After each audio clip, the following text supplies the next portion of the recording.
আপনি যদি বর্তমান পৃথিবীর দিকে তাকান তাহলে দেখবেন যে ইসলামের বিরুদ্ধে এত ষড়যন্ত্র, এত কনস্পাইরেসি, এত অত্যাচার, অপারেশন, এত কিছুর পরেও ইসলাম হচ্ছে world's fastest growing religion right now. তো আপনি পশ্চিমা বিশ্বে দেখেন প্রতি জুমাবারে অনেক অমুসলিম, নন মুসলিম, ইহুদি, খ্রিস্টান, এইথিস্ট, সংশয়বাদী, অ্যান্টাগনিস্ট তারা এসে শাহাদা বাণী পড়ে মুসলমান হয়ে যাচ্ছে প্রতি জুমাবার।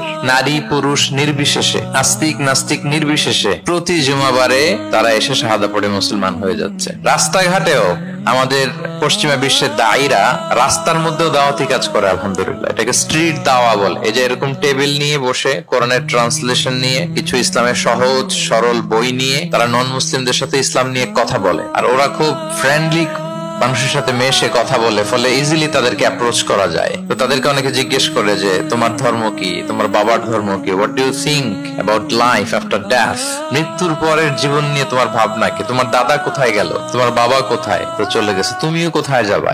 এইভাবে যখন জিজ্ঞেস করে নন মুসলিমদেরকে, তাদেরকে যখন ভাবাতে ইসলামের বাণীগুলো যখন তাদের সামনে পেশ করে, তারা যখন কনভিন্সড হয়, অনেক ক্রিশ্চিয়ান, অনেক জুইশ, অনেক নন মুসলিম ওই রাস্তার ওই দাওয়া কাজের মধ্যে, স্ট্রিট দাওয়াতে ওইখানেই ঘোষণা দেয় আশহাদু আল্লা ইলাহা ইল্লাল্লাহ ওয়া আশহাদু আন্না মুহাম্মাদান আবদুহু ওয়া রাসূলুহু।